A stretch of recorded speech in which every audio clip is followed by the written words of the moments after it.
السلام علیکم ورحمۃ اللہ وبرکاتہ۔ بسم اللہ الرحمن الرحیم۔ کیلکولیٹر کے کچھ اہم بٹنوں کا تعارف۔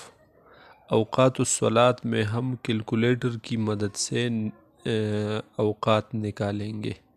اس وجہ سے پہلے کیلکولیٹر کے کچھ اہم بٹنوں کا تعارف کرتے ہیں تاکہ آئندہ جب کیلکولیٹر کی مدد سے کلیہ حل کریں گے تو آسانی ہوگی۔ بعض بٹن ایسے ہوتے ہیں جو ہر کسی کو معلوم ہے، جیسے جمع، منفی، ضرب، تقسیم وغیرہ، لیکن بعض ایسے ہیں جو صرف سائنٹیفک کیلکولیٹر میں ہوتے ہیں، سادہ کیلکولیٹر میں نہیں ہوتے۔ پس ہم سادہ کیلکولیٹر والے بٹنوں کو ذکر نہیں کریں گے، وہ انشاءاللہ آپ کو پہلے سے معلوم ہوں گے۔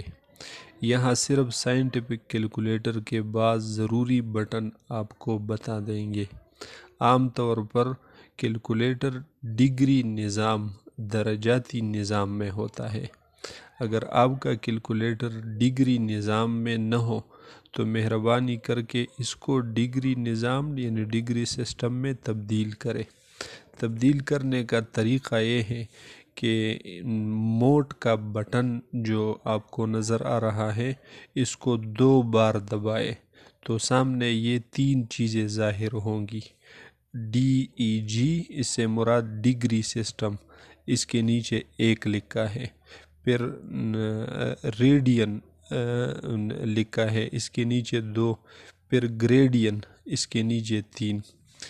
پھر اگر 1 کا بٹن دبایا تو کیلکولیٹر ڈگری موڈ میں آ جائے گا۔ پہلے سبق نمبر 6 میں بتایا تھا، سائن، کاز اور ٹینجن، تھیٹا وغیرہ، ان تینوں نسبتوں کے بارے میں تفصیل بیان ہوا تھا پہلے۔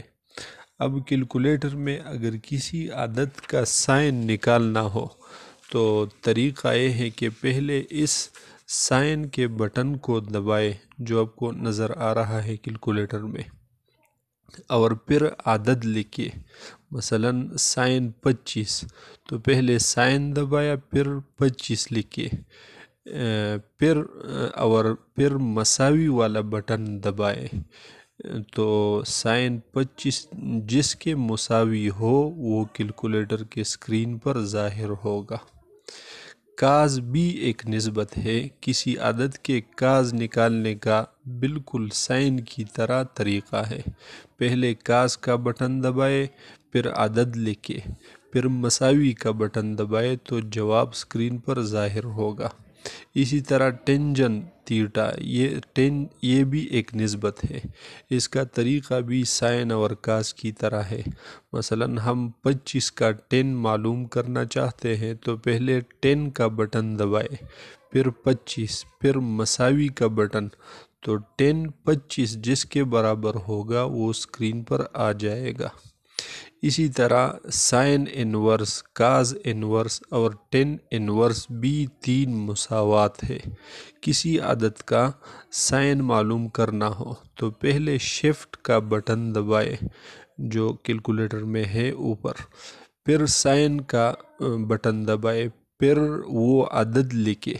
مثلا ہم سائن انورس 25 معلوم کرنا چاہتے ہیں تو پہلے شفٹ کا بٹن دبائے، پھر سائن اور پھر 25 اور پھر مساوی کا بٹن، تو سائن انورس 25 معلوم ہوگا۔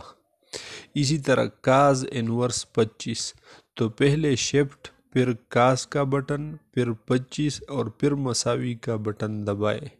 اسی طرح ٹین انورس 25 معلوم کرنا ہو تو پہلے شفٹ، پھر 10 کا بٹن دبائے، پھر 25 لکھے اور پھر مساوی کا بٹن دبائے تو جواب اسکرین پر ظاہر ہوگا۔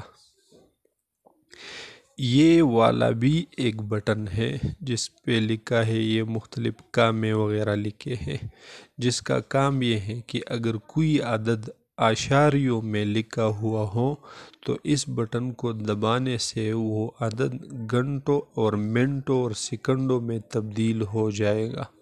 بعض کیلکولیٹروں میں اس مقصد کے لیے DMS کا بٹن استعمال ہوتا ہے، یعنی وہ کاموں والا بٹن نہیں ہوتا بلکہ DMS والا بٹن اس مقصد کے لیے ہوتا ہے۔ DEL ڈیل یہ بھی ایک بٹن ہے جو ایک لفظ کو مٹانے کے لیے استعمال ہوتا ہے۔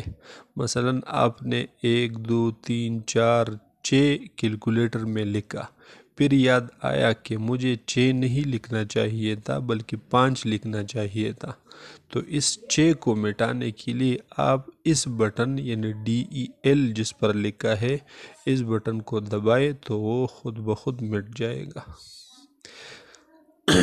AC یہ بھی ایک بٹن ہے، یہ پورے اسکرین صاف کرنے کے لیے ہے۔ اس کو جب دبائے تو اسکرین پر جو بھی لکھا ہو سب ختم ہو جائے گا۔ ان بٹنوں کو ضرور سمجھے، انشاءاللہ آئندہ بھی جو بٹنیں ہم استعمال کریں گے اوقات نکالنے میں یا سمت قبلہ نکالنے میں، اس میں یہ سارے استعمال ہوں گے، اور ان کے علاوہ بھی جو استعمال میں آیا تو انشاءاللہ اسی کے متعلق آپ کو معلومات فراہم کریں گے۔